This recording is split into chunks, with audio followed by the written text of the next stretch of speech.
Well, hi, I'm Frank Furness, and today I'm in Denver, Colorado with my good friend W.Mitchell. Frank, always good to be back with you. Mitchell, you're a legend, and for people now watching this video that might not know Mitchell, very shortly, tell us a little bit about your story. What happened to you? Had some great experiences in my life. As a young Marine, I served in Hawaii. That's pretty good duty. Started a disc jockey career when I got out of the Marines, and started flying lessons in Colorado years ago. Was back in San Francisco driving my brand new motorcycle, and a laundry truck ran into it, knocked it to the ground. The petrol cap came open and outpoured about 2.5 gallons or 6 or 8 liters of petrol all over me, and the heat of the engine ignited it, so I was burned. And as you can see, burned severely on my hands, my face, a lot of my body. But I came back from that thanks to wonderful people, great people in my life, and thanks to a principle that I share a lot when I do keynote speeches around the world. And the concept is life's a choice. Stuff happens, and then you get to choose how you respond to the stuff. And so my theme, my message, title of my book is, it's not what happens to you, it's what you do about it. But I guess life wanted to test me even more, Frank. So several years later, about 4.5 years later, I was flying my airplane. I'd gone on, gotten my pilot's license, and gotten a commercial and a multi-engine rating, and was flying my airplane one morning, had crashed on takeoff, had to make an emergency crash landing on takeoff, and I was paralyzed. And I was told I'd never walk again. Well, again, you could say life's not fair, you could say life's terrible, and I'm sure I felt that way at times during those experiences. But again, I went back to that concept of what are you going to do with what happens to you? It's not as if I could have changed it. It's not as if I could have gone back and unparalyzed myself or unburned myself. So the question is, whatever it is, the mental prisons that we wind up in, the mental wheelchairs we wind up in, the internal scars that we experience, all of them, I think, are not maybe fun at the time, not things we wish to have happen, but all are opportunities in our life to say, okay, what am I going to do with this experience? How am I going to use it instead of as an obstacle? Maybe it can be a stepping stone. Okay, so there's somebody now sitting in the audience watching this saying, I've had something bad happen to me. I've been at work, my child is sick, something has happened to me. They're feeling a little bit bad, they're feeling depressed. You must have been there, right down there. How did you lift yourself up? And I know you went on to do incredible things after that. Tell us how you did that and how you got over it mentally. Well, I think one of the important concepts, one of the very important things which I've been talking about doing our brief visit, and you know I share with audiences when I give my keynote presentations or in my books or my videos, the concept again that we can't always control our fate. We can't always control what happens in the experiences in our life. And sometimes the experiences are terribly unfair. Sometimes they're just inconvenient. We're having a bad hair day, or we're stuck in traffic, or we have, or maybe we didn't get the pay raise we had hoped. Those are relatively small things. Sometimes they're big things, a disability or a health challenge or a relationship issue. Sometimes those are big things, but they're all things over which at least we can have some control of our attitude about the things. And again, the more time I spend feeling sorry for myself, the more time I spend, I wish I wasn't burned, I wish I wasn't paralyzed, I wish this hadn't happened to me. Well, of course you wish it hadn't happened to you, but it happened. Now you can spend all your time thinking about it, I don't feel good and I don't like it, or you can spend that same amount of time saying, how can I use this experience? How can I get something at least better, if not great, at least something better out of this situation? How can I interact differently with my boss in the future? Maybe there's something I could bring to the workplace that would add more value, that might create an opportunity for an increase in salary.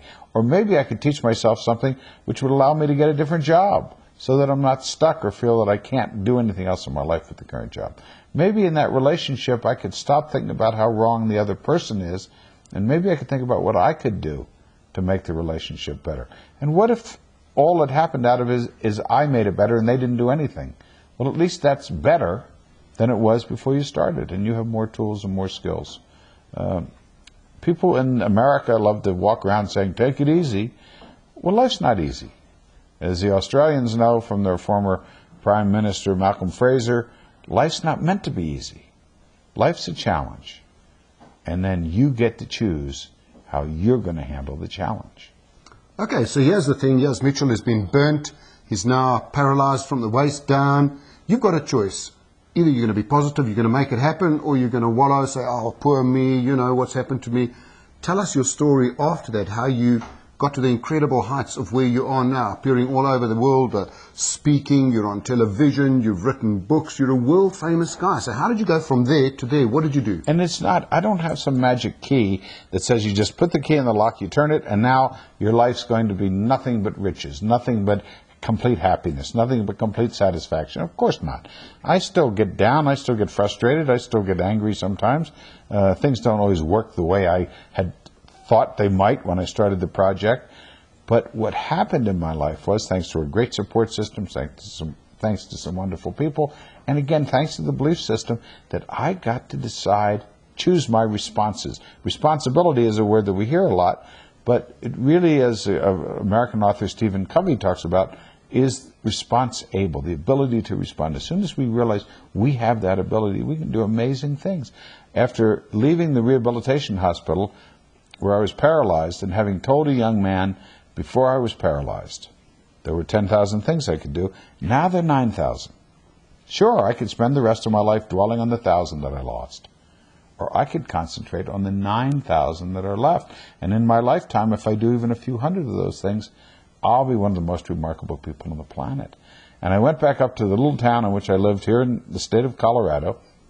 And a couple years later, we had a big controversy with a big corporation that wanted to come and actually tear down one of the mountains behind our town and mine the resources in it. But we were skiing in a resort town, and that would have destroyed our economy. So I ran for mayor and was elected mayor of a little town.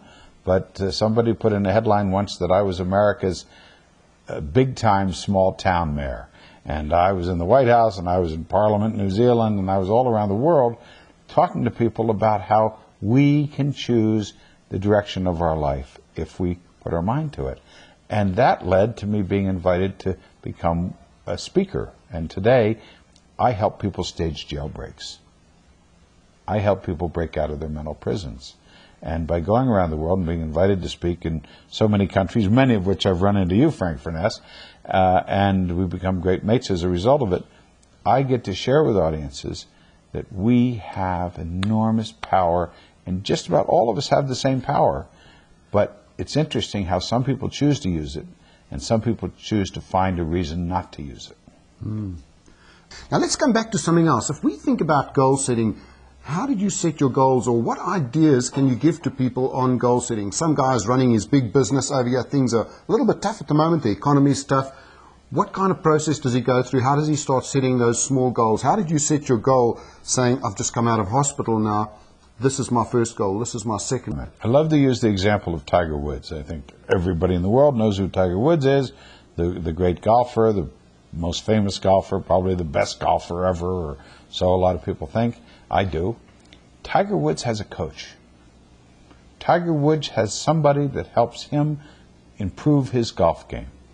Now, if Tiger Woods needs a coach, there are very few of us who could not benefit from having a coach, from having somebody to help us with our marketing skills, or their technology skills, or our sales skills, or our inner communication skills. The way we communicate with other people can make an enormous difference. And all of those resources are out there and available to people. And people that will sit there and say, well, I'm going to figure it out all by myself. Sometimes you're wasting a lot of valuable time. So if we have to wrap it up now, it doesn't matter where you're coming from, it's where you're going to. That's exactly right. Get a support system around you. Get other people to help you. Sometimes you can't do it by yourself. And the biggest thing I've got from you is your attitude. You've got an attitude. Lose or win, it's up to you. Mitchell, thanks so much for your time. And just to wrap it up again, remember W.Mitchell.com. And as well as if you want to get some free resources, why not go to my resources site, www.frankfurnessresources.com. Well, we hope you've enjoyed the video. Don't forget to visit our sites, and there's going to be more to come. Mitchell, thanks so much for your time. Always a pleasure, Frank.